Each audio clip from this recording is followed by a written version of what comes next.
I don't think that failure is the opposite of success. I think it's just the road to success. Hard work isn't a prison sentence if you have a reason for working hard. Dude, what the hell are you doing going to the library on a Saturday? You're crazy, man. You're obsessed. And yet, I didn't look at it as obsession at all, right? I just looked at it as, I gotta know. I got to figure this out. I think the biggest thing I've learned is not to accept the standard pace as the pace that you have to go at. Permissionless action, it's about doing the work up front. How can I make this a no-brainer for the other person? It's all about reducing the friction it takes for the other person to say yes. Well, hello, everybody. It's Jim O'Shaughnessy with yet another Infinite Loops. I've been chatting already with today's guest, Jay Yang. Jay is a very impressive young man. We're talking about also one of my favorite topics, high agency. The majority of people wait around, right? They wait for somebody to tap them on the shoulder or say, hey, you look like you're talented. Why don't you come and work for us? And I think Jay and I agree about this. You can correct me later, Jay, if I'm wrong and assuming too much. But that isn't going to get you where you want to go, especially in today's world. Jay, you at age 16 cold emailed Tyler Denk, the CEO of Beehive, but you didn't just say, hey, can we grab coffee sometime?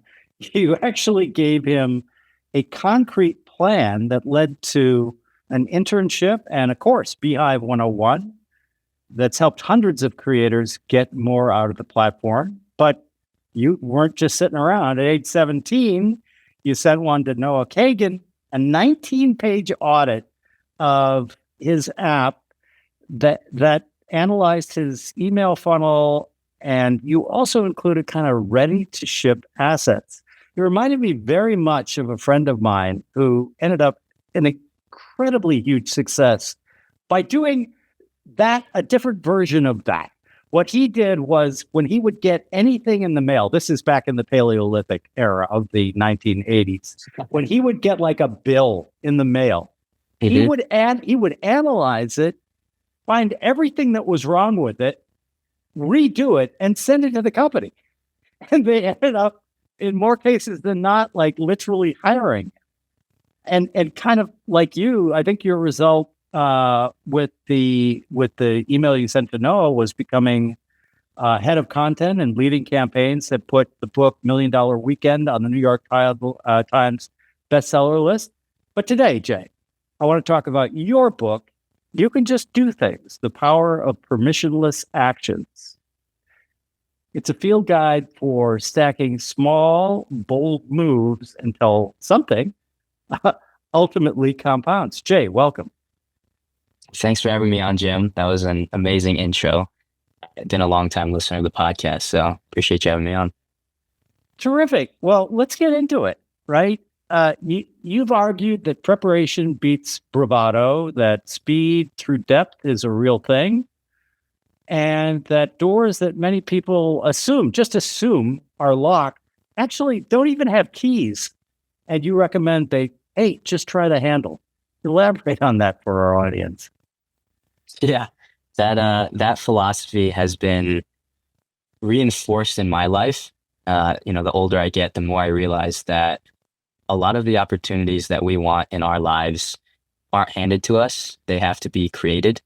And if you are somebody who is naturally more ambitious than the average person, expect to take different actions than what most people take.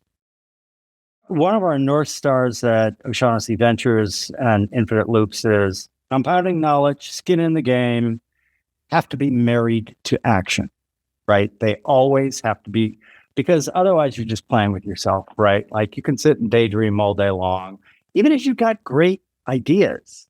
Great ideas that aren't acted upon tend to slip away. Oh, how would you tell our listeners and viewers, like, don't do that, do this? What advice would you give them? I think the biggest thing I've learned is not to accept the standard pace as the pace that you have to go at.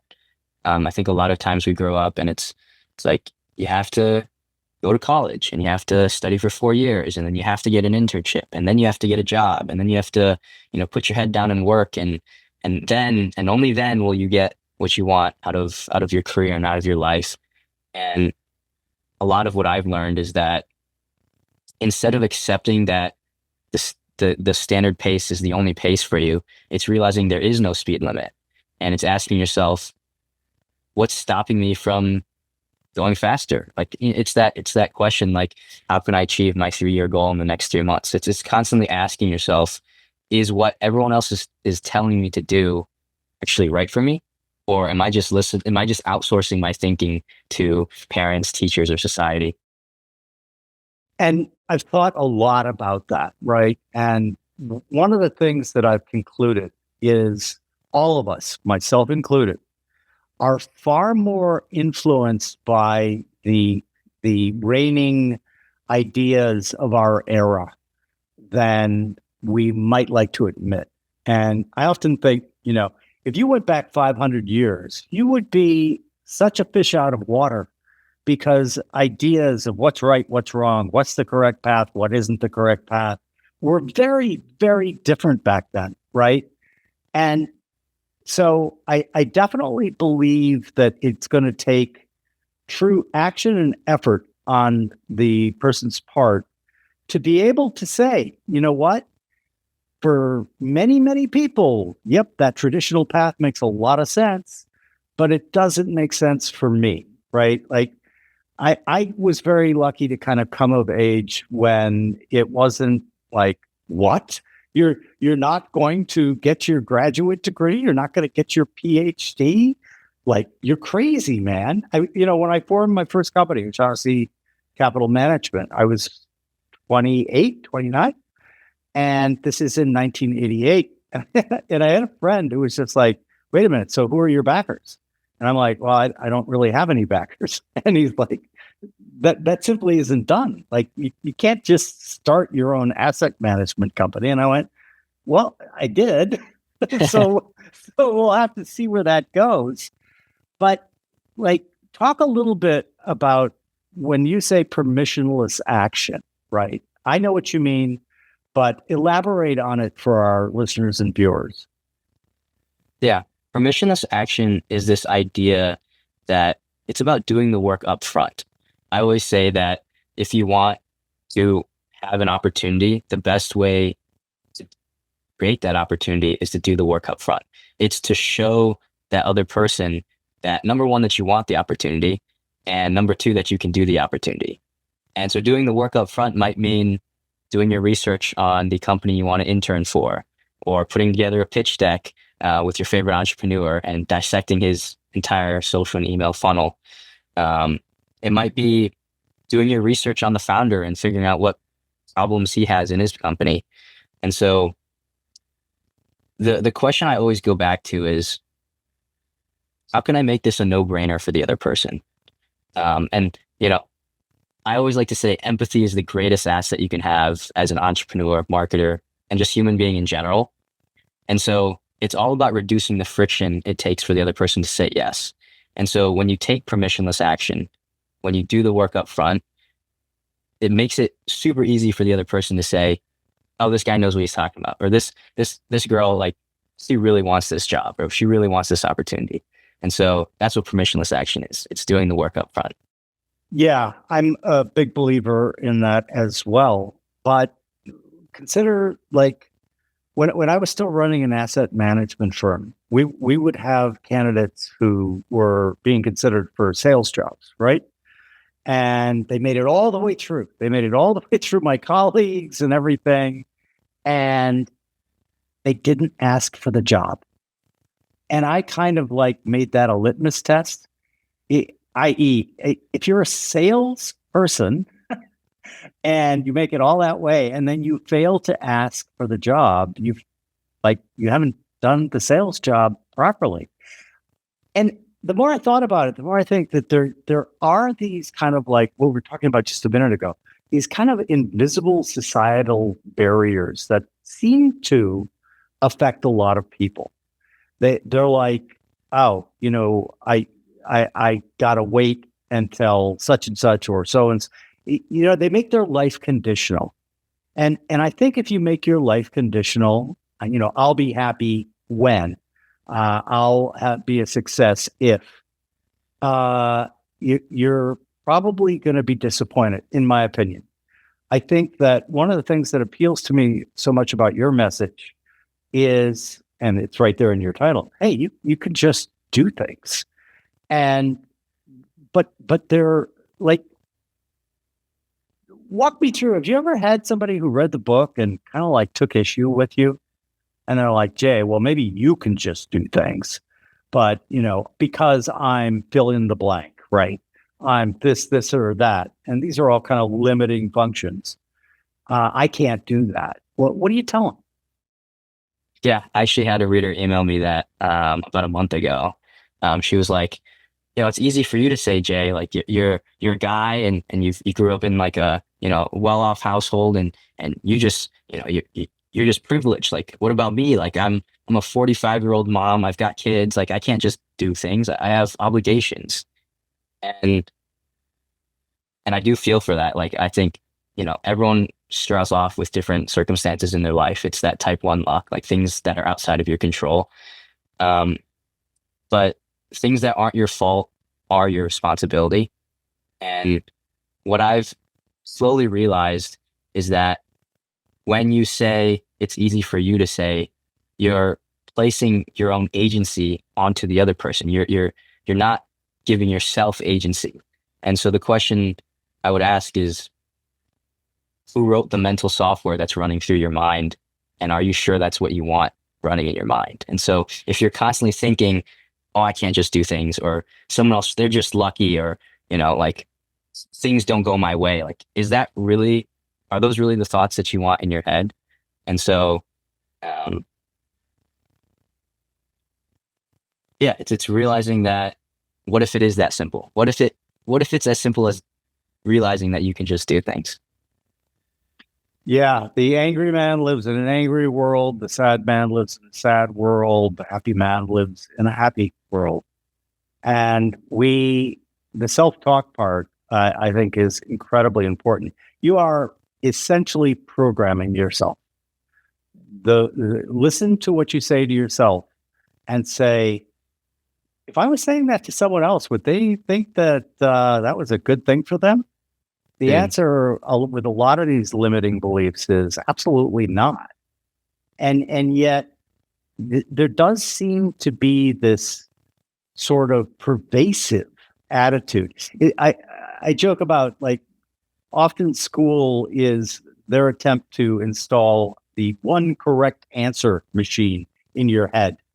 And there are a lot more than one correct answer. Sometimes there's no answer. Sometimes the answers are obvious. But if I was going to give you an assignment and say, all right, Jay, I got this brilliant guy. He is incredible. She is amazing. But they just can't get past that barrier because they think it's rude, or they think they're being pushy, or they think, what right do I have? How would you coach them? How would you get them to get across that chasm? Yeah, that's a great question. I would say it's about starting small. There's that quote from Alex Ramosi: "Confidence doesn't come from shouting affirmations in the mirror, but giving yourself an undeniable stack of proof that you are who you say you are." And so, if you have these scripts that are running in your head that you don't want and you want to change them, it's about giving yourself evidence that you are the type of person that can just do things. You are the type of person that can do the work up front. You are the type of person that things go your way. And so it's like doing really small things, like smiling to the barista and seeing them smile back and realizing, oh, I just had a positive impact on somebody. It's walking up to a stranger and giving them a compliment and realizing that you just did that. You just made someone's day. And so it's like doing these small micro actions and then paying attention to them that helps you rewire those mental beliefs.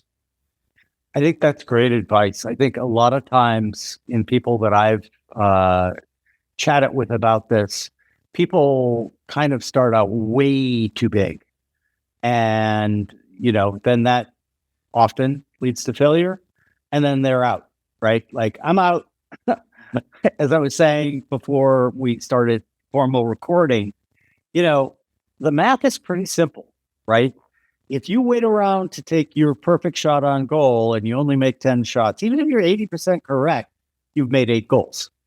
If, on the other hand, you take a bunch of shots on goal that you think, okay, maybe, right? And you take 100, even if you're like just half of them going, you've made 50 goals. And yet, one of the things I'm absolutely fascinated by human operating system, because I, like you, agree that it's highly reprogrammable. And a lot of people don't think that. And I sometimes just shake my head when I talk to, again, the same person that I was asking you to encourage and coach a little bit. They're just like, well, yeah, that's okay. And same thing, right? And I look at that as, are you outer oriented or are you inner oriented?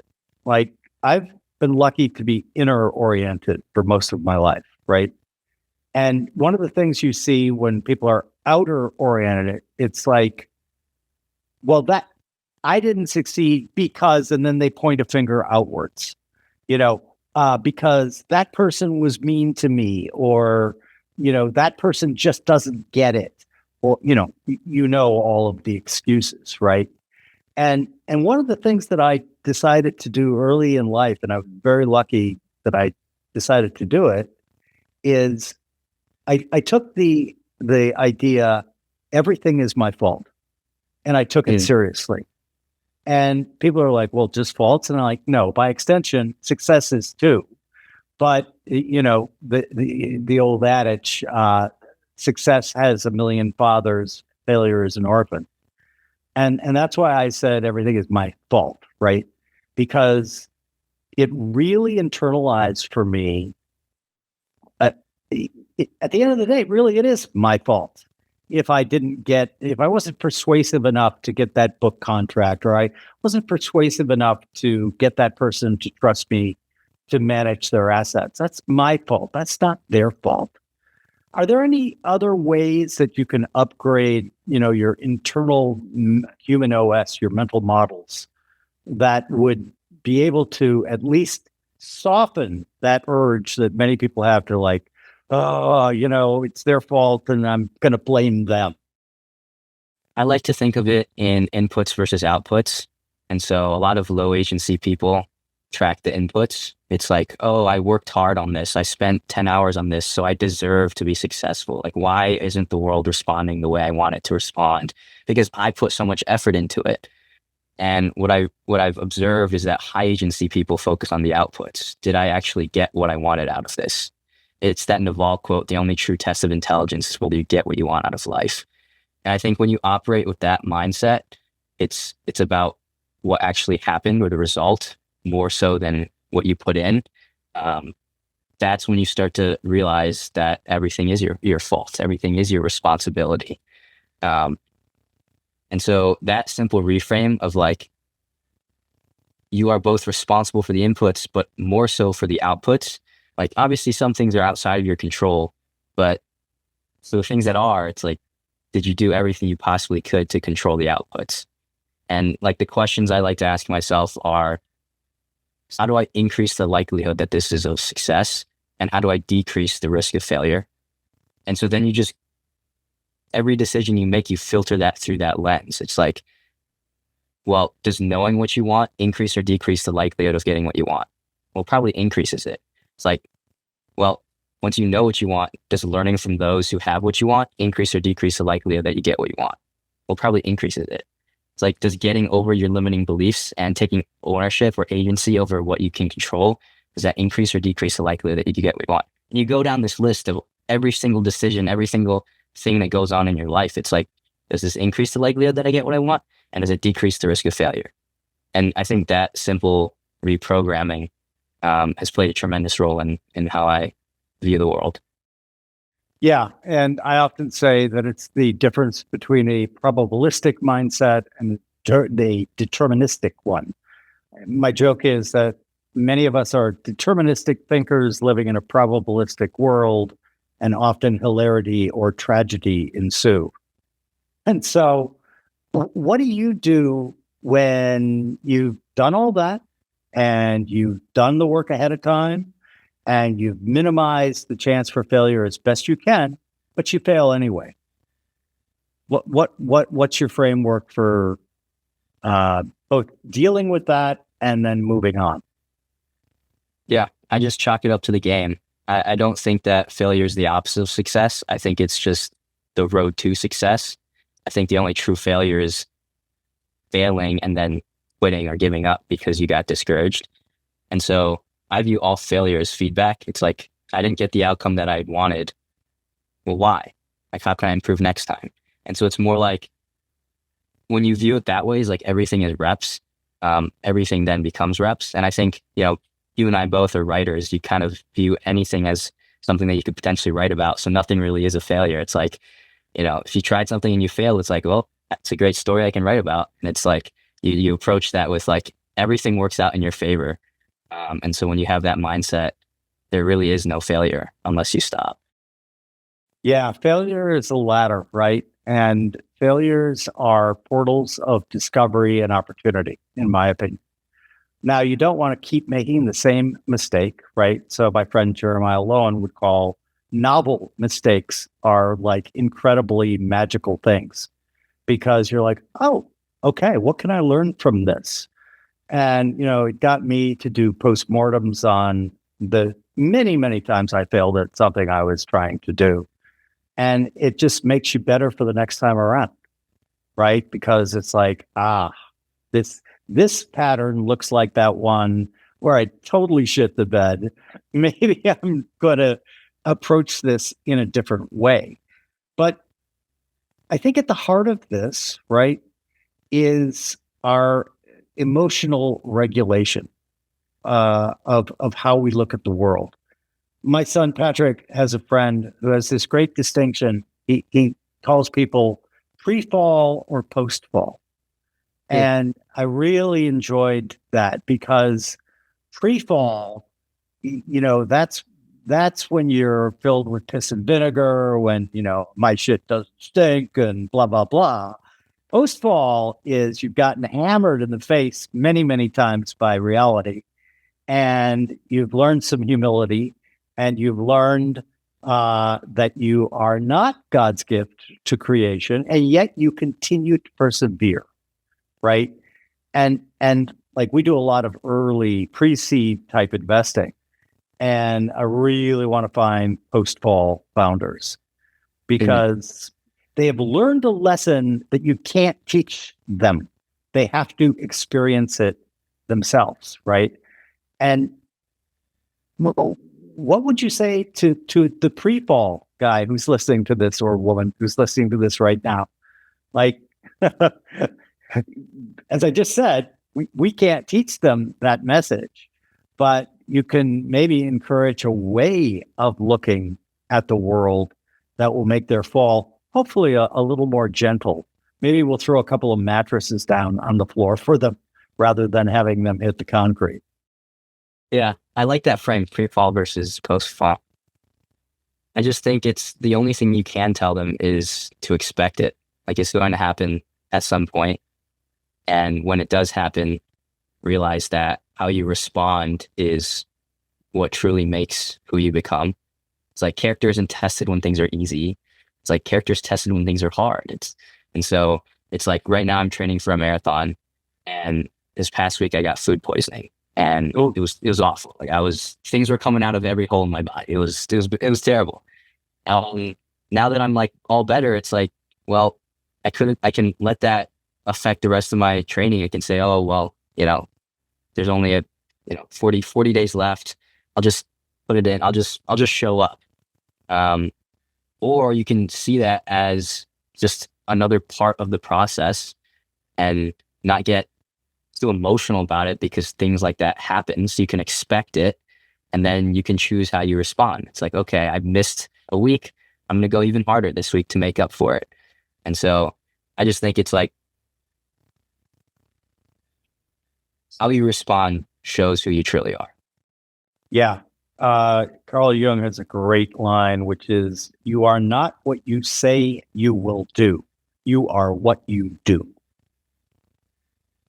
And I really take that one to heart, right? Because, in this era of anyone with a smartphone being able to yap and yap and yap online about this or that, pessimism just seems to be too easy to me, right? It's much harder to be a rational optimist.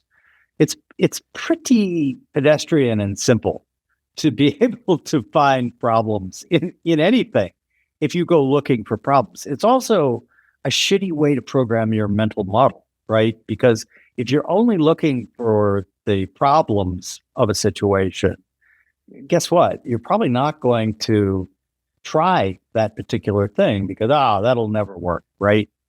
And persistence, right? As I was getting ready for you, I was reminded of Calvin Coolidge, who was the 30th president of the United States, and he became incredibly famous for his maxims on persistence, right? And I actually jotted a couple of them down, and he's like, nothing can take its place. He's talking about persistence. Nothing can take its place. And then he goes, talent can't. Lots of unsuccessful people who are really, really talented. Genius doesn't. Unrewarded genius is almost a proverb. Education doesn't. The world's filled with highly educated, what did he call them? Derelicts. Only persistence, right, will lead you to what you want. And, I was thinking, like, that's really, really true. And as I was reading your stuff, you talk about specific individuals, and it made me think of our editor-in-chief, Jimmy Soni at Infinite Books, is currently working on a book he's tentatively titled The Tao of Kobe. And you've mentioned Kobe in regards, also, you've mentioned Sam Walton, the founder of Walmart. What do you think the connections? What are the underlying connections between them and, others, Dyson, who just kept going, Edison, right, who famously said, I've come up with 1,000 ways to not make a light bulb. Yeah. Well, first of all, I am so beyond excited for Jimmy's book. I've been obsessively studying Kobe Bryant for the last 6 years of my life, and so I'm definitely excited to check that book out. I think that the only through line that you can confidently say about them is that they were obsessed with what they were doing. And it's like when you are obsessed, it like continuing to persist is an obvious choice because there's nothing else in the world you want to do. It's like that question, if you know what you want to do with your life, why are you doing anything else? And so it's like if you know that you want to make the world's first superpowered vacuum, where you want to be the best basketball player in the world, or you want to nail retail, it's like, well, the only thing you can do is continue to persist. And so I think it's that obsession. Obsession isn't what you want to do. Obsession is what you can't not do. And so, a few people ask me, why did you write this book? It's because I couldn't not write about it. Every night before bed, I was thinking about this idea of you can just do things, this idea of high agency. Why do some people get what they want out of life and other people don't? It's more often than not the mental scripts they have running in their brain. And so that's the through line of why are people persistent? Why are people extreme? It's because they're obsessed with what they're doing. Yeah, obsession is a hell of a drug. And it was in hindsight, I didn't know it at the time. But in hindsight, I was obsessed with trying to figure out why public stock markets did what they did. And I just kind of viewed it as the Olympics of business, right? If I can figure that out, that's going to be really, really cool. And so I several friends at the time were like, dude, what the hell are you doing going to the library on a Saturday to look up what? You're crazy, man. You're obsessed. And yet I didn't look at it as obsession at all, right? I just looked at it as, I got to know. I got to figure this out. And, I certainly didn't nail it, but I managed to get good enough at figuring it out to be able to start a successful business, et cetera. What about, back to Kobe though, the thing I find interesting, I'm not a sports guy, right? Like, I don't know much about sports, and people make fun of me constantly for it, and particularly my own children.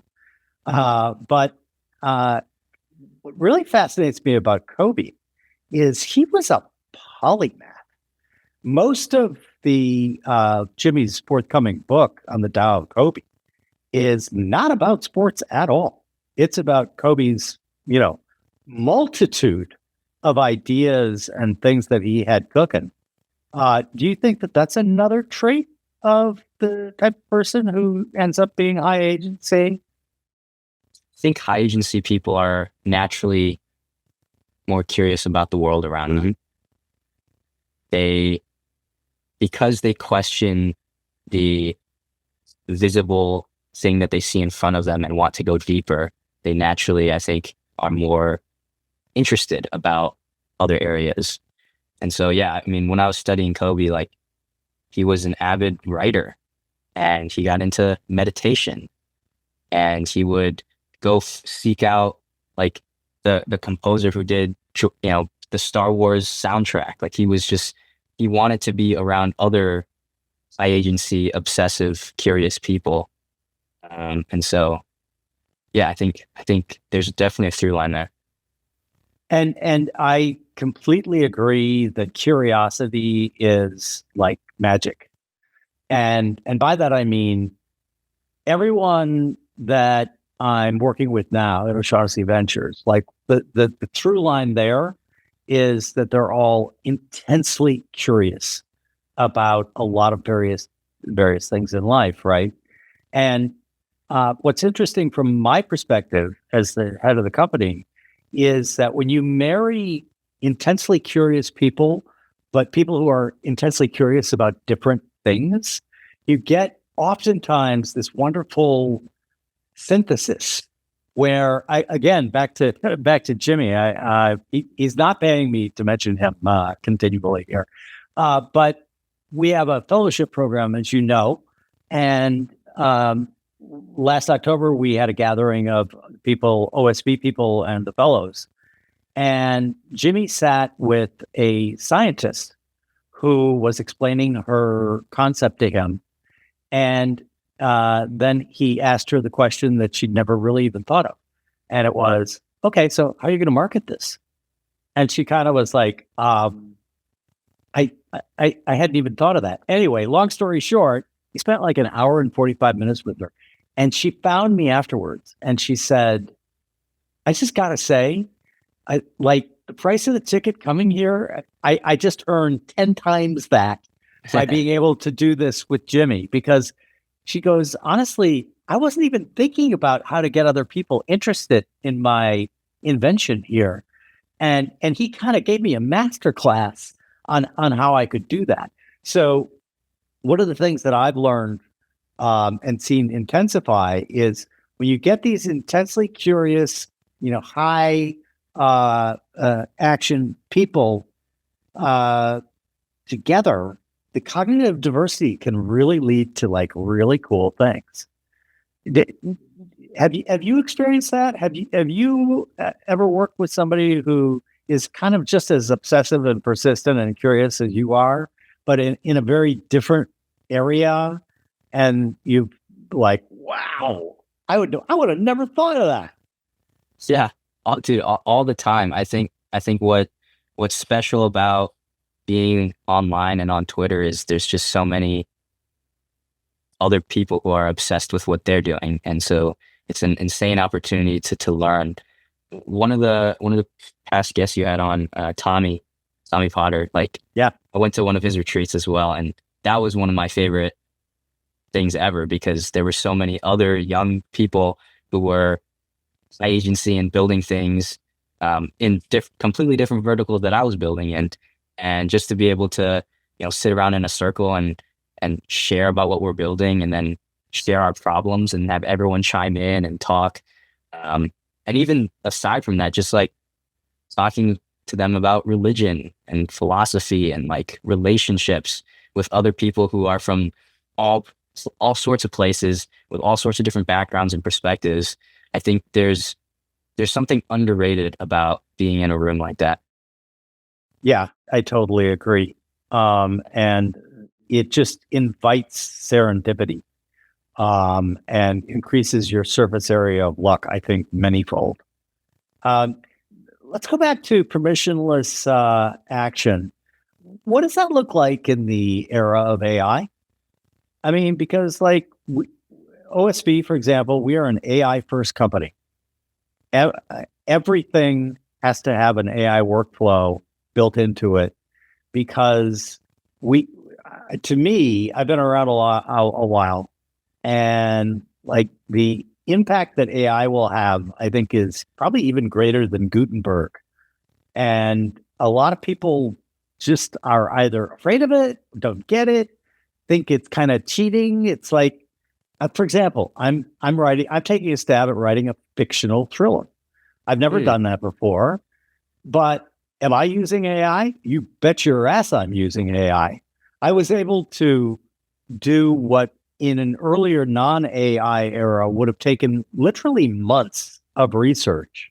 I can get done in an afternoon. Of course, you've got to make sure it's, you have to verify it and fact check it and do all of that. But it seems to me almost a weird obsession when I see people, especially like people who are like authors, and did you write that with AI? And you see on Twitter people saying they're no longer going to use the M dash because AI does. I like, to me, that is so fucked up. It's kind of like, would you have preferred that Michelangelo didn't have paint and brushes?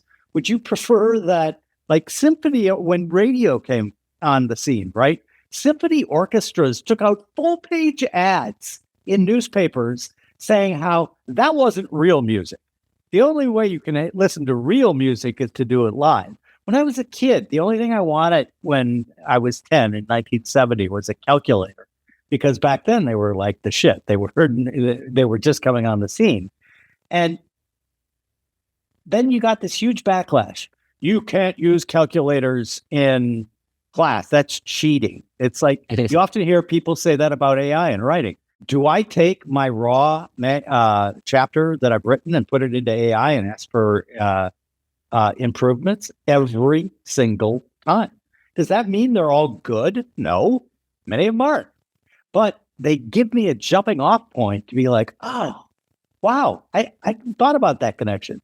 Another thing I do is I'll put them into Google's Notebook LM, and I'll put full chapters in there and then listen to the host talk about them.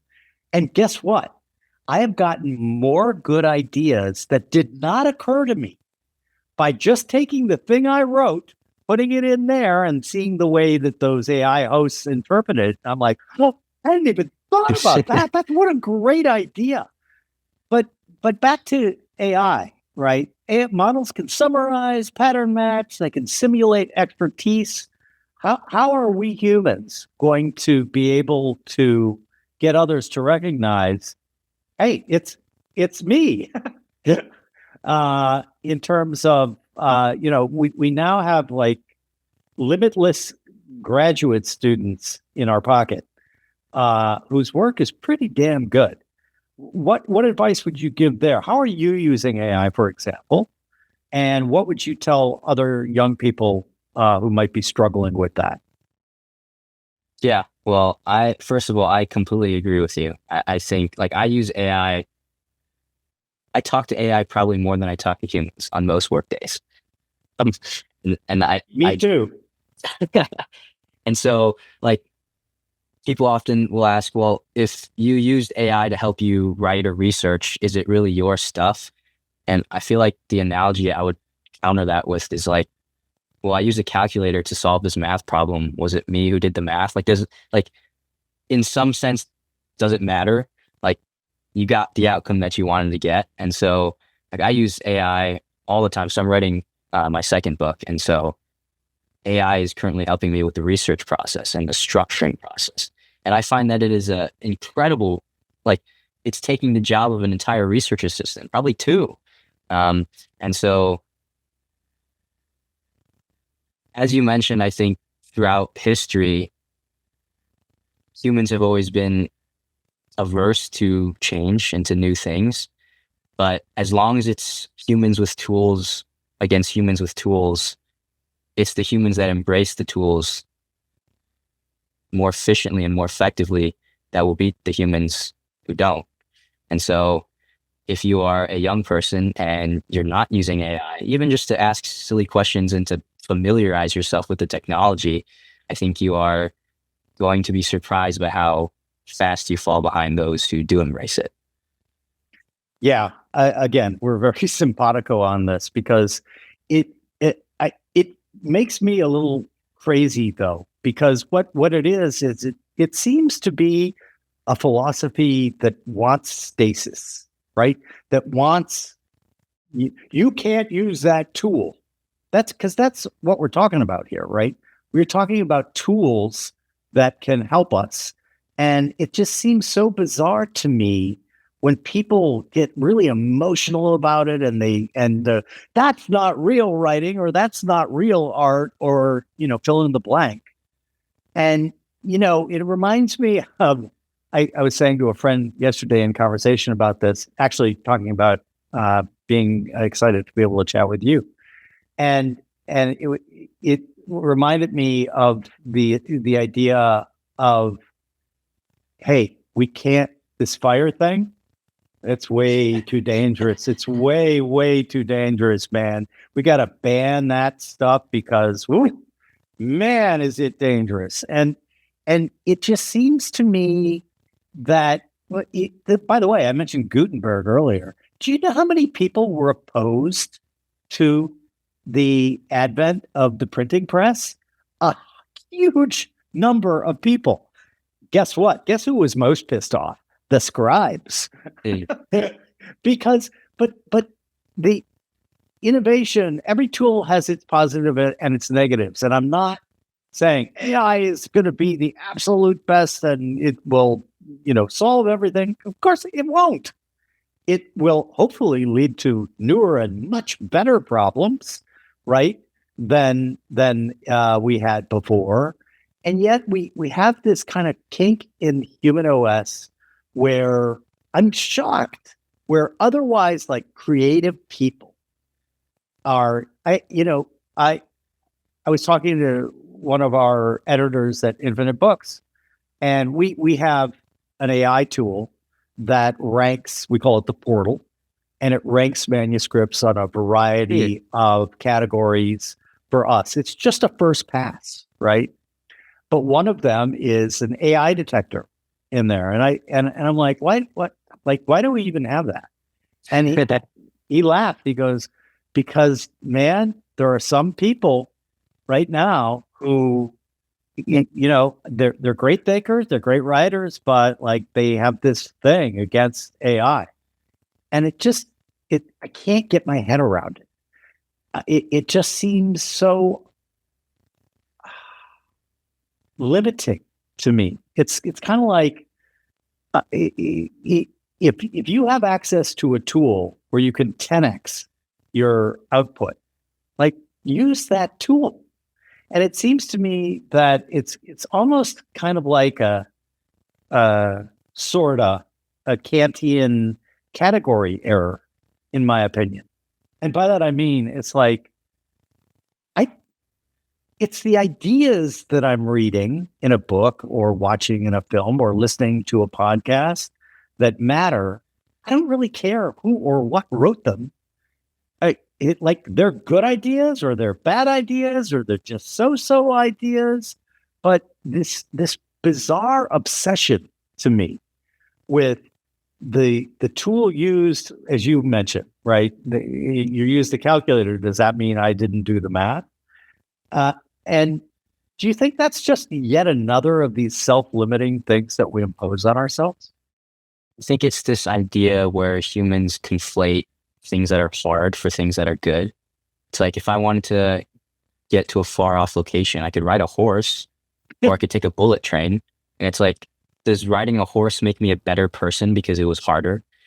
Or, it's like busy isn't better just because you are working harder doesn't necessarily mean that you like are morally superior to everyone else. And so I just think like, does using the AI tool help you get to where you want to go faster, more efficiently? Does it help you learn new things and explore new things as you're going there? Like, yes, then what is it that you're afraid of using AI? I love that, and we'll be stealing that analogy from you forthwith. You could even walk, right? It's kind of like it's kind of like the Marxist theory of value, right? Which equates effort exerted should equal compensation, right? And I had the science fiction writer Devin Erickson on the show, and he's got this great theory about that, and it's like, you know what? If you go into the sweltering Sahara Desert and you spend 12 hours exhausting yourself building or digging holes in the Sahara, what am I going to pay you for that? Nothing. Because I don't give a fuck that you're digging holes in the in the Sahara. And so he equates money equals fucks given.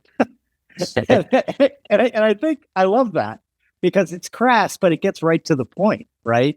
Like and you mentioned busyness. I am drives me crazy when people are like, yeah, I worked 14 hours a day and I did that for years and I'm entitled to, no, you're not. If somebody who didn't work 14 hours, but had better output, had a better thing that people gave a fuck about, right? They're going to beat you. And this busyness epidemic is just kind of crazy to me. It's like, am I busy? Well, yeah, because I'm doing a lot of things that I want to do. But I don't think that the time I expend writing this new fictional thriller should determine whether it has good sales or not, right? It's the book that's going to determine whether it has good sales or not, and it will have good sales if readers like it, right? It just seems so simple to me. And conflating it with the amount of hours or, oh, do you know how hard I worked to make this book? By the way, writing fiction is really, really, really hard. I was talking to my daughter yesterday, and she's an award-winning fiction writer for middle grade fiction. And I said, I certainly have learned that what you do is incredibly hard, but it's also fun. And taking a page from your book, I'm doing it because I want to do it. And will I fail? Okay, fine. Then maybe if I write a second fictional book, that one will do better. But the confusing, hours put in, I call it the time punch card fallacy, right? We came up historically in a world where when you went to work, you had to punch your time card and then punch out, right? And then you were paid for the hours that you worked. Well, that's fine for a factory in 1905, but it isn't the world that we live in today, right? And what do you say to people who have you can sense that vibe when they're talking to you? They're like, Jay, I love your advice. This is great. This is great work and everything. And I was highly agentic and I put all my time and effort into it, and yet I failed. So you're wrong, Jay. Yeah. Back to what you're saying on the busyness part. I completely agree because there's this analogy that I made my analogies, but I like this analogy where it's like, if we have a competition at sea who can chop down as many trees as possible, and you have this really sharp axe and you're chopping the trees, and I have an army of 500 people with tractors, I will win every single time. And the answer isn't for you to swing harder and faster. The answer is to get more leverage. And so, I completely agree. Like, low agency people think linearly. I put this amount of effort hours in, I should get this amount of stuff out. High agency people think in exponentials. And I think that's the fundamental difference. Yeah, again, just giving you advance warning, I am going to be stealing your best analogies. Uh, but I like that one a lot because, uh, Ken Stanley's book, Greatness, he's coming on the podcast. I'm really excited to be able to talk to him because he wrote the book, Greatness Can't Be Planned. And what he meant by that was that it's the things that you learn while working towards that goal that oftentimes are the eureka moment, right? And the broader your aperture, in other words, the more open-minded you are to the idea that, hey, this particular version of my, let's stay with my book, this particular version of my book might be good, but I just learned this thing over here. And if I change it, it's going to be much, much better. And so it's this circuitous path of learning that if you can maintain that attitude and be persistent and be, yep, I'm just going to keep doing this and hope that I get a great result, that is going to be a much better way to do things. And I agree on the exponential versus linear. What's your attitude? Because really what we're talking about here, if there was an overstory, it would be prefer great signal over vast amounts of noise, right? And you are kind of a very strong signal guy. What tips would you have for people listening or watching us to be able to have their signal be a lot higher and cut it through? Because back to AI, right? There's going to be a lot of AI slop because people are just going to go, oh yeah, I'm just going to have the AI do it, and they're going to put it out there. It's going to be slop because they haven't really been the architect of it themselves. They're not using it as a research or a rewriting tool or a writing helping. They're just they're just saying, yeah, write me a book about. And guess what? That book's probably going to be not good. But what advice would you give people who they bought in on being high agency? They've got great ideas, but there's a lot of noise out there. What tips would you give them for helping their signal break through that increasing cacophony of noise? Yeah. That's a question I've thought a lot about, which is, in an age of AI, there's so many mentors that you can find online. There's so many people you can listen to. Who should you listen to? And I think a lot of people mistake someone with charisma as someone with a lot of deep insight and experience. And so the question I like to ask myself is not, did this person achieve what I want to achieve, but did this person help other people achieve what I want to achieve? And then did this person help other people like me achieve what I want to achieve? And then did this person help other people like me achieve what I want to achieve many times? And I think that's often a signal of who should you be listening to? Who should you seek out for insight? Not someone who is charismatic, can speak well and tell stories, but who is someone who has gone through the fire and helped others go through the fire as well. That's a great distinction. And yet again, we're back to human OS.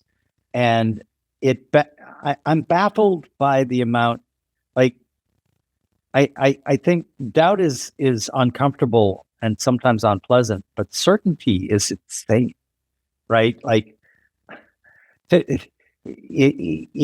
it's to me, somebody who believes that they have a truth with a capital T is generally somebody that is probably misguided and is probably not going to end up doing very, very well.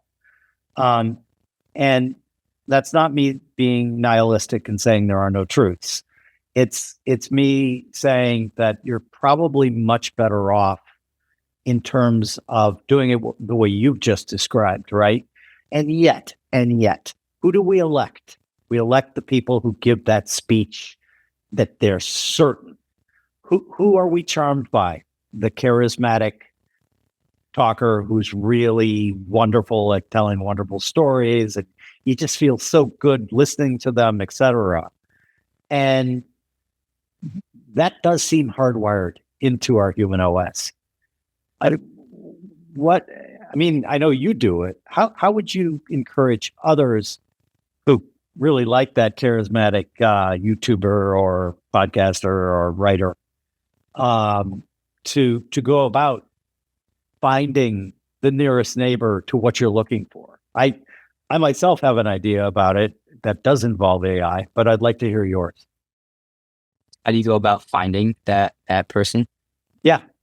I think it goes back to probabilistic thinking, which is like, do you listen to let's say your goal is to climb Mount Everest, right? Do you find the person who is, telling all these crazy stories and has, he's really tall and he's wearing this nice jacket and he has a crowd around him?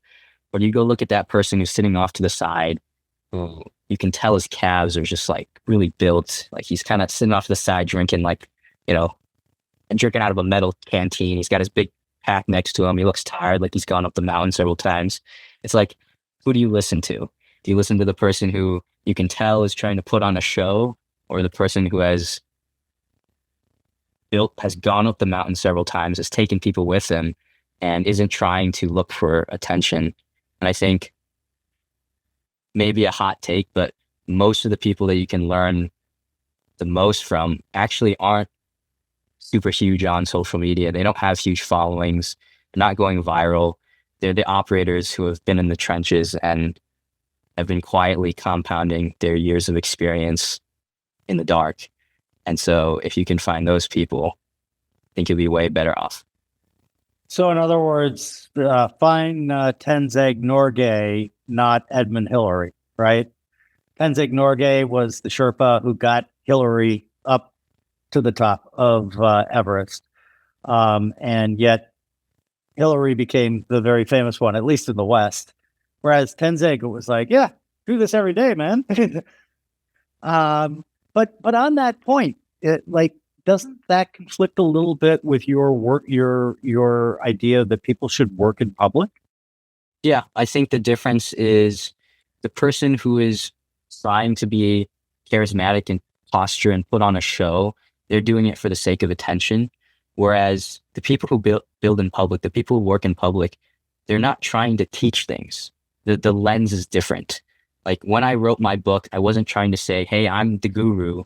I'm the professor up here lecturing to the rest of you little students.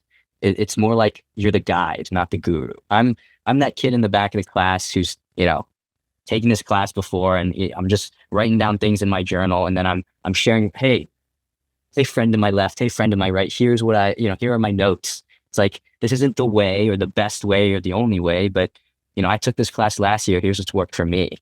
And so when you work in public and you document the things that are working for you, it's more like, here's how I'm doing it, more so than here's how to do it. I love that distinction.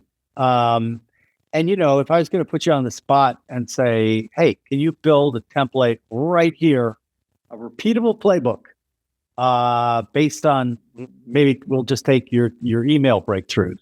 Like, is there a repeatable playbook that people obviously would modify for their own specific needs? But is there what I like to call an pattern, a primitive pattern that is repeatable and that people listening to us right now, and if you were able to generate one for them, we're like, damn, this really works? Yeah. I would say there's a repeatable approach to doing it. I don't think there's a repeatable template, because the process of doing it is, by definition, will be unique every time. But I think I like to call, I think Charlie Holland, Tim Ferriss's director of special projects, calls it the tag method, which is step one, you want to pick a target. Like, who do you want to work with? Who do you want to get an opportunity from?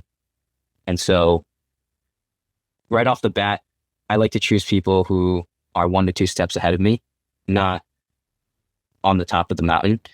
Because it's like, hey, would you rather learn entrepreneurship from someone who's, uh, you know, currently in the trenches, or someone who's already been a billionaire but did it decades ago and may not remember what it's like to be a beginner right now in the current state that the world is in? Step 2 would be audit. Now that you have this person, do your homework. Like, can you listen to old podcasts that they went on? Can you go to Twitter and do Twitter advanced search and figure out some of their favorite thoughts or ideas? Can you Google them and then not look at what's on the first page, but go to the second page of Google or the third page? Can you go to the third page of YouTube? Can you ask people they used to work with and really try and understand, who is this person? What are their goals? What problems are they facing? And then how can you help them? And then step 3 would be gift. Now that you've done this work, you've done this audit. So for Noah, for example, I realized like, hey, he has this book coming out. Well, if you want to launch a book, what do you need? You need a strong newsletter so you can reach and contact those people. And then I was like, well, what do you need to have a newsletter? Well, you need to grow the newsletter. Well, how is he doing it now? Oh, he's doing it like this and this. Well, it looks like he's not using these social media channels and he's using only this one.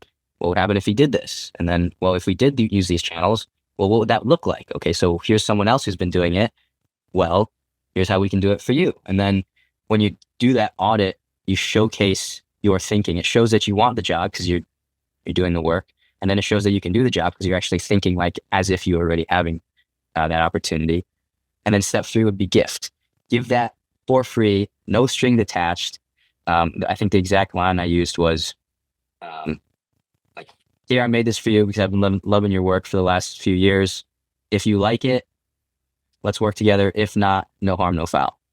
And what that does is it decreases the friction it takes for them to say yes. Because when you get, I mean, I'm sure you're on Twitter, all these people cold DMing you like, hey, I want to work for free, or I'll work for you or whatever. It's like, it puts the burden on you to figure out who they are and how they can help. And so by doing the work up front, by using the tag method, you decrease the friction it takes for them to say yes. I love that idea. And it's, we have changed the way we hire at OSV, for example. Everybody, even if we think they're the greatest thing since sliced bread, we start everyone off as a consultant. Because one of the things that I have found is the traditional way of hiring is, in my way of looking at it, kind of looking at a snapshot, right? Did they have a great day? Were they super on in that particular interview with you? Or what about the guy I really don't, or woman I really don't want to miss? They had an off day on that particular day. They, didn't sleep well, and they got into a fight with their partner, and, they got a ticket on the way to the interview, and you're not seeing them at their best, right? It can be either or, right? I want to watch a movie of that person. I want to see how they do over, typically we'll give 3 to 6 month consulting arrangements. And, my newest chief of staff, that's how he got the job. He got the job by using your idea of a gift, sending a really, really cool video that he made about some of the possibilities within our media franchise. And I'm like, this is interesting. And so we hired him for a 6-month period to work on that and other things. And like, in working with him, I found him to be just incredible and ended up offering him the position of new chief of staff. My previous chief of staff had developed into like the axe on our film division. And so he moved over there to be the head of that. And now Jean-Marc is here doing that. Why don't more people do this? Why don't more people just like, there's a ton. One of the reasons I started the fellowship and grant program was because I felt, for almost all of human history, a genius was born, lived and died without even knowing, right, that they were a genius, without an opportunity, because like if they were in, I don't know, Bangladesh and I was in Connecticut, unless I travel to Bangladesh, my chances of meeting that incredible innovator are virtually nil, right? Now we can find them everywhere, right? And that does necessitate being at least a little bit online. We're not going to be able to find you if you have no online footprint. But the idea that we can do this kind of said to me that I must do this, right? Because I personally think that we are at the beginning of an explosive period of innovation, creativity, et cetera. Not only because we can now find these people, but these people we can interconnect. We can do all of those things that, if you blink your eye, that's how long we've had this capability, right? For most of our history. And by the way, that's one of the reasons why I think the whole idea of gatekeepers and accreditation and all of that are still very much in our psyche.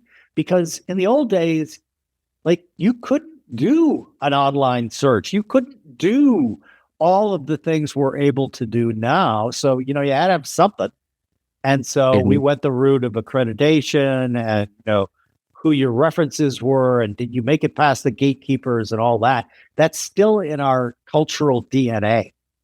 And I think the faster you realize that that ain't the way things work anymore, the better.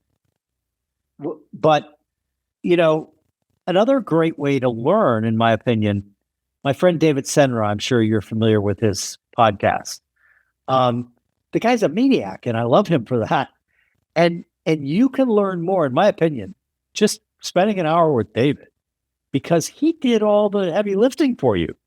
It's like David doesn't just when I had him here for the first time, rather than like, hey, how's it going and everything, the first thing he did is go to my library. And then we didn't hear anything. We didn't hear anything from David for like 25 minutes. And he's like, he came back and he's like, where did you get this book? And I love the idea that you can leverage these obsessive types like David, like you, and learn a tremendous amount from them.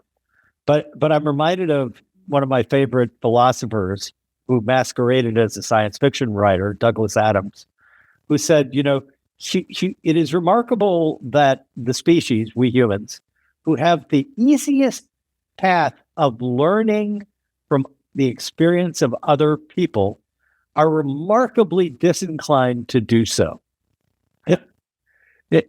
Well, is there a way to kind of break down that resistance that you found that works reasonably well? I think it's reminding yourself of the opportunity cost of not learning from those who have come before you. Mhm. It's like the greatest people and entrepreneurs and builders and athletes and artists of all time, like, were so amazing. Somebody wrote a book about them and you choose not to learn from them. Like the greats of all time speak to you through books, and yet you choose not to listen. And I find that crazy, to be honest. Like, there are $1 million lessons, $1 billion lessons hidden in $30 books. And I don't see why you wouldn't spend an hour of your time trying to learn from them so that you don't have to go through life, bumping your head against the wall, trying to figure everything out by yourself. Yeah, you can knock on a deaf person's door forever, right? And if they can't hear you, all the knocking in the world isn't going to get you there. Another thing that you said in your work is that people don't lack motivation; they lack clarity. Expand on that. Yeah, that was an idea I thought a lot about in my own life. I found the times where I procrastinate the most, the times where I work but not very hard or not very efficiently, it's honestly not that I lack motivation. Like, I'm a very driven person. It's when I don't really know why I'm doing something. and why what I'm doing matters. And once I do understand why I'm doing what I'm doing, it makes working so much easier. It's like hard work isn't a prison sentence if you love, have a reason for working hard. And so I think that's why, principle number 1, and I think chapter 2 in the book is identify your North Star. Like, it's very hard to get what you want if you don't know what you want. And so once you know what you want, then it makes everything else clear. It's like, why did Kobe Bryant become one of the best basketball players of all time? It's because he knew that's what he wanted. And so every decision he made, he filtered through that North Star. It's like, does paying attention in class, like, help me pay attention on the court more? Yes. Okay. I'm going to do that. Does, practicing my pivot moves over and over and over again, so it becomes automatic, does that help me get there? It's like, yes. Okay. I'm going to do that. And so, for everyone, especially young people, it's like, really ask yourself, what do I want my life to look like? And not what my parents want for my life, not what my teachers or society wants for my life, but what do I actually want? And then ask yourself, what do I not want? What are my anti-goals? What do I not want in my life? And so when you have the North and the South, you're able to make clear decisions. You're able to work harder on things that you want to do that move the ball forward because you have those North Stars. So what are your North Stars now? And interestingly, to me at least, what are your Southern, what you don't want? And how do you keep both of those top of mind? Yeah. My North Star, my mega North Star, is a play off of Naval's quote, which is a fit body, a calm mind, house full of love, meaningful work, and enough wealth to not have to worry about it. And I think those are very vague and amorphous terms on purpose. I don't think I'll ever fully achieve any of those things completely. But I think it's in striving to be 1% better in each of those domains that I find the most joy. Because to me, at least in this season of my life, progress equals happiness. And so when I make progress towards those North Star goals, that's when I feel the most sense of fulfillment and meaning. And so I try to keep that in mind pretty much every day. It's like, what am I going after? I want to be high energy and fit. I want to be calm and not reactive to things that happen during the day. I want to stay close with my friends and family and actually have them want to have me around and hang around with me. I want to work on things that give me joy and that I feel like are important in the world. And I want to have enough money where I don't have to worry about like what tomorrow will look like. I have the freedom to then design the rest of my life to be the way I want it to be. And so then what would the anti-goals for that would be? It's like, well, I don't want to be fat, just like always stressed with no friends or family, just like in my room, just kind of alone, just in the corner, like a little gremlin. I don't want to be working on things that I feel like are busy work or meaningless just for the sake of getting a paycheck at the end of the day. And I want to not live a life where if I get to the end of it, it's like I regret that I didn't experience the vastness and the beauty of life, of this beautiful thing we call life. Those are great things to move towards and move away from. And that underlines very nicely your point about clarity, right? I can't remember whose quote it is, but it's along those lines. You can deal with almost any what if you know why, right? Viktor Frankl. Is that Viktor Frankl? Yeah, I loved. Okay, so another quote of his that I love is when we find that what we are, that we cannot change a circumstance, we must change ourselves. Yeah. And I really, really liked that idea as well. In other words, it's of course, if you know his story, it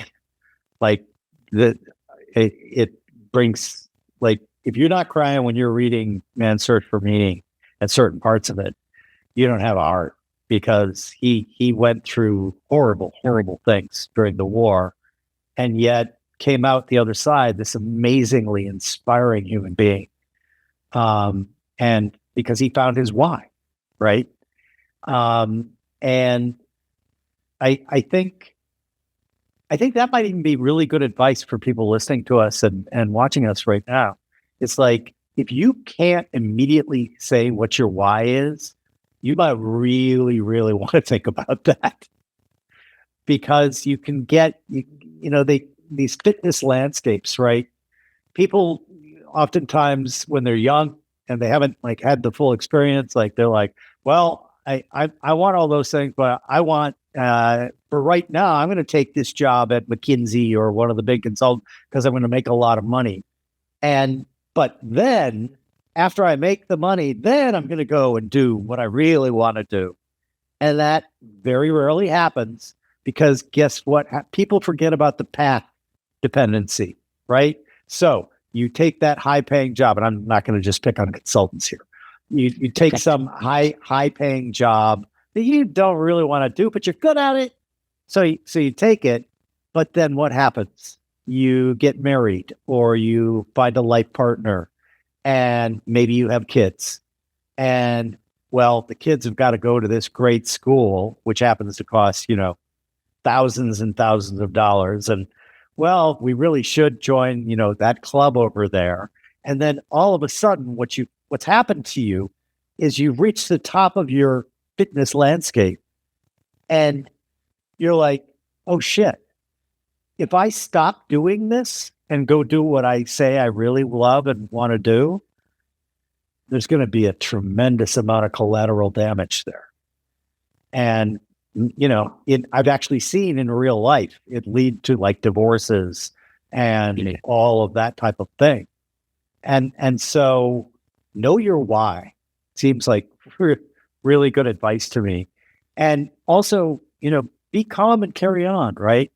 I think another thing of yours I read, no risk, no story, right? And so, like, I'm not saying that you should make your life so that it's a great story. You should make it a great story for you, right? If you are the author of your life, and I hope you are, you should be interested in it from that point of view. I'm also interested in, when you are working in public, right? What has been the biggest upside that happened from that you didn't expect to happen? I would say getting the opportunity that I'm in right now. So I currently work at acquisition.com, and it completely caught me off guard. I wasn't expecting it at all. And it's been an absolute crash course in business and sales and psychology and marketing. Like, it's been incredible. And yeah, at the time I was running a marketing agency, and it was going well. And I love my clients. They love working with me. And because of the stuff that I put out onto the internet, someone on the team found me, and they offered me a position. And at first I was like, well, I kind of like, what I'm doing right now. But I ended up realizing that the fastest way to where you are is not the fastest way to get to. I decided to shut down the marketing agency and join acquisition. And it's been an incredibly fulfilling time here. And so I think, like, there's so many non-obvious serendipitous things that happen when you put your work out onto the internet. And like, I've met lifelong friends on Twitter. I've gotten to have incredible conversations with people like yourself. I've gotten, I'm waiting for that one day where I say I've met my wife on Twitter, but not yet. But I can't understate how much writing online has changed my life. Yeah, I think doing it in public, warts and all, is a great way to do it, because You never know who's watching. You never know who's interested. And they can't know about you if you don't put it out there, right? You can't ask until you'll never know until you ask.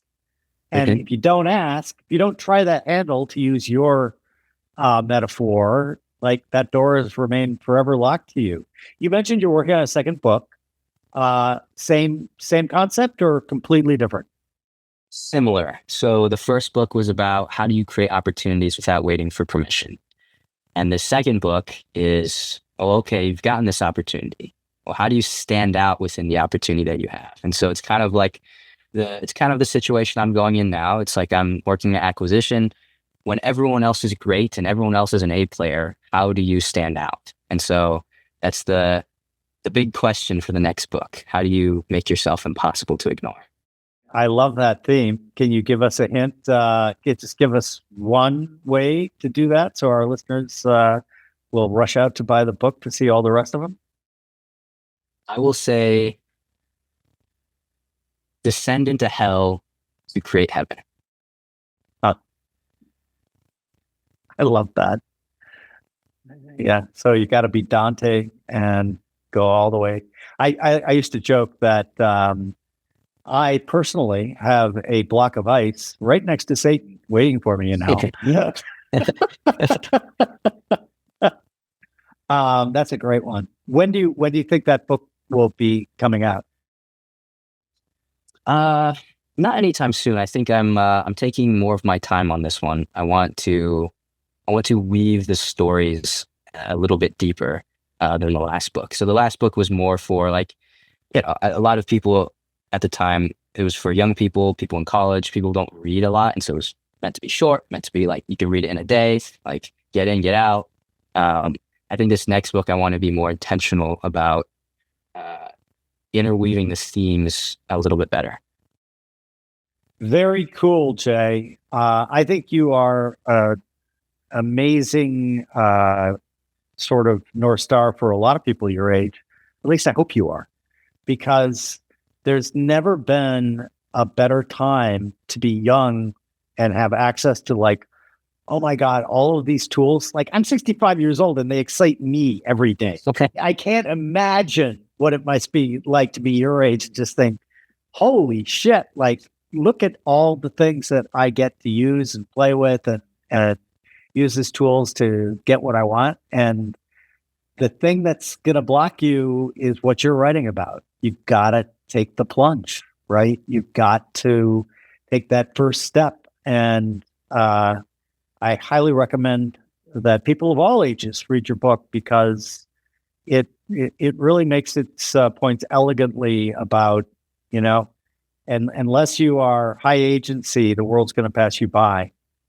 George Mack, the fellow that we were chatting about before formally starting the recording, he has this maxim that if you want to think or learn pretty quickly who the highest agency person is, think this: if I was locked up in an emerging country or a third world prison, who would I call with my one phone call? And he says, that's your highest agency friend. I love that. Yeah, me too. Listen, Jay, this has been fantastic. If you've listened to the podcast in the past, you know that our final question dubs you Emperor of the World for just a day. You know the ground rules. You can't kill anyone. You can't put anyone in a re-education camp. But what you can do is take a magical microphone that we're going to hand you right now, and you can say two things into it. And everyone on Earth, whenever their morning is going to wake up that next morning and say, you know what? Unlike all the other times when I had these great ideas when I was waking up and I failed to act on them, I am going to act on these two starting right now. What are you going to incept in the world? I think you know what I'm going to say, but number one would be you can just do things. And number two would be define your North Star. I love both of those. And I did have kind of an intuition about what they might be. Where can people find you online? I know you're ubiquitous, but just to make sure that everyone who has a preferred platform or whatnot, where can they find you? Yeah, I'm at Yang Inspires on pretty much every social media. And for a little bit of my deeper thoughts, my newsletter is janginspires.beehive.com. Perfect. I wish you the greatest success. I love seeing people like you coming up in the world. We need a lot more of you. And I hope your book helps people who are kind of teetering on the edge think, fuck it, I'm doing it. Well, I appreciate you having me on, Jim. This was an absolute pleasure. As it was for me, Jay. Take care. That was great. That was awesome. As I mentioned, long time listener to the podcast, so it's been an honor, truly. Oh, well, really great having you on. I love your work. I wish that there were many more of you, because I think the more people like you, Jay, the better the outcomes, the better the world becomes. So keep doing what you're doing. Thank you. I'll certainly do my best to increase the number of those types of people out in the world. Terrific. All right. Good luck with the marathon. Awesome. Thank you. Cheers.